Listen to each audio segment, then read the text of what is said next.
28-yanvar Farg'ona xalqaro aeroporti yana yuksakka to'lgan. 200 ga yaqin ziyoratchilarimiz bugun mana Xudo xolasa Madina-i Munavvaraga safarlari inshaalloh. Safar oldidan o'zimiz mana xodimlar chiroyli qilib hammalarini vizalarini berib, registratsiyalardan o'tkazyapmiz inshaalloh.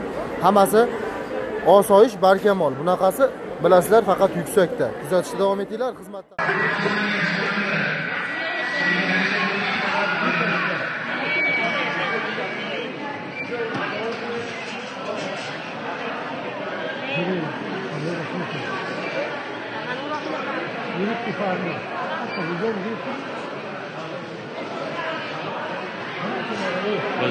بس یک دم بس خنابه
Bismillahirrahmanirrahim. Assalomu alaykum muhtaram azizlar guruh.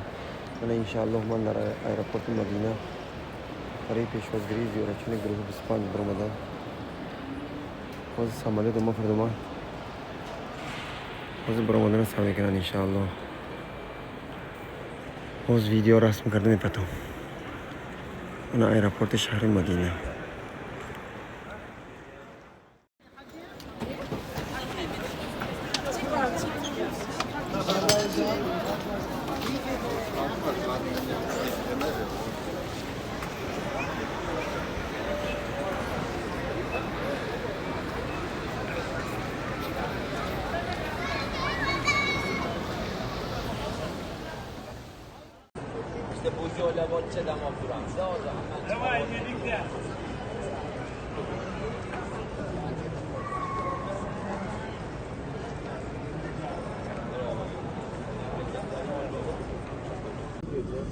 Mana inshaalloh ziyoratchilarning guruhi Ispan va ziyoratchi Masjid Navoiy Bromadan.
barakotli qilsin. O'ylab turgan maqsadlaringga Alloh o'zi hasanotlar yozsin. Biz hozir juda ulug' joyda, ya'ni bu ko'chani nomi Bobul Salom ko'chasi. Ya'ni u borib payg'ambarimizga salom beriladigan ko'cha. Bobul Salom ko'chasi. Qaranglarda Alloh shunaqa bir sizlarga bugun baxtni berdiki, bunaqa baxt har kimga berilmaydi. Anaqa baxtni oyoqlaring bilan yurib kelib, salom berdilar hozir. Kimki Rasulullohga assalomu alaykum ya Rasululloh desa, Rasululloh va alaykum assalom deb javob qaytaradilar. Endi o'ylab ko'raylik. Shunday ulug' zotlar o'tganki, payg'ambarimiz bilan bir davrda yashab, payg'ambarimizga salom berisharmagan. Lekin Alloh sizlarni bugun shunga qodir qo'ydi. Shunga sizlarda lozim topdi. Pullari bor odamlar keladi, hojon. Arablarda bir maqoli bordir. Yomg'ir suvi zarur bo'lsa, qiringni og'zini ochib qo'y. Katta yomg'ir kam yog'adi. Bu nimaga aytilinadi? Bu majoziy ma'noda aytilingan maqol. Shunaqa suhbat bo'layotganda qalbingni ochib qo'y. Allohning rahmati yog'yapti senga. Ashimdan foydalanib qolgan. Hayollaringni chachmay turasizlar bu gaplarni. Qaranglar, chunki biz qalb to'g'risida ko'p gapiramiz. Bu eshikdan tugul chetda ham niyatingiz chatoq bo'lsa, siz minusga ketib qolasiz. Qanaqa bu degan savollarga juda ko'p narsani biz misol qilamiz. Bittasi bir shaharda bir podsho yashayotgan ekan. Hali podsho eski usti boshlarni kiyib, kechqurun shaharda aylanar ekan, qishloqlarga chiqar ekan. Shunday ketyapti bir kun bir qishloqdan o'tib ketyapsa, anor bog'da anor osilib turgan. Bitta bolachaga bor, bitta anordan olib chiqibdi, oqsa yorib yesa shunaqa shirin ekan. Hali podsho nima dermish? Inshaalloh shu bog'da o'zimniki qilib olsam, chetdan o'tganim deb turaman debdi. Yana anor yegisi kelib, bolaga yana bitta anor olib chiqdi. Bola bitta anor olib chiqqan ekan, desa achchiq ekan. Iye, sen boshqa daraxtdan oldingmi? Yo'q, bir xil daraxtdan oldim. Nimaga achchiq bo'lsa, bir bo'lsa podshoni dili aynibdi deb. U bolacha ijtimoni bilmaydi. Hali joyda podsho bitta seskanib o'ziga kelib Xudoga tavba qildi. Agar podsholik davrimda bundan bag'iga odil bo'laman, yo Alloh, qaytib bunaqa ish qilmayman, meni kechir deb tavba qildi. Shunda yana qalbiga Xudo yana sopdi, yana anor so'rabdi. Bolacha yana bitta anor olib chiqqan ekan, yorib yesa birinchi yeganda anorda ekan. Bu shirin-ku, bu qirqdan o'zi yesa, hoynahoy podsho qalbini o'nadi, siporat chekiradigan ekan yosh bola. Endi biz kimmiz? O'ylab ko'rgan onalar.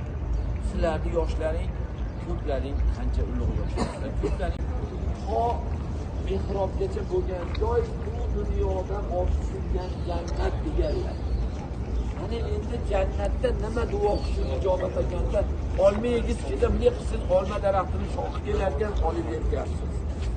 Go'sht yegiz kelsa, qanaqa bir qushga yegiz kelsa kelarkan go'sht bo'larkan yetgan, qo'ysiz yana uchib ketarkan. Xuddi shunaqa joy. Bu joyda nima qilish kerak? Ana so'rash kerak. Hajga kelishni so'rash kerak. Xo'jayingizga insof so'rashingiz kerak. O'tib ketgan gunohlar siz bilan meni shu voyaga yetkazgan o'tib ketgan ota-onalarimizni haqqiga duo qilishimiz kerak. Ular siz bilan meni deb namoz o'qilmadi. Siz bilan meni deb kechalari bedor bo'lib ibodat qilolmadi. Shularda haqqiga duo qilishimiz kerak.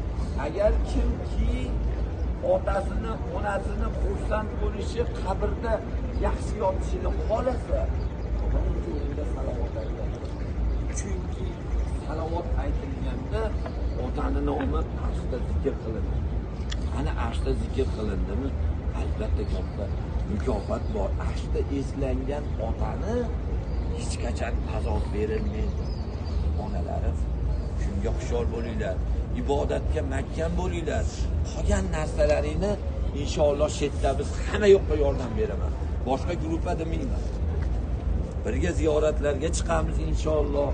Birga ravzaga olib kelamiz. Hamma yo'laymiz. Faqat sizlar ko'proq duo qilinglar, ibodat qilinglar. Duo qilinglar. Meni qizim farzandimni yaqinda ketdi.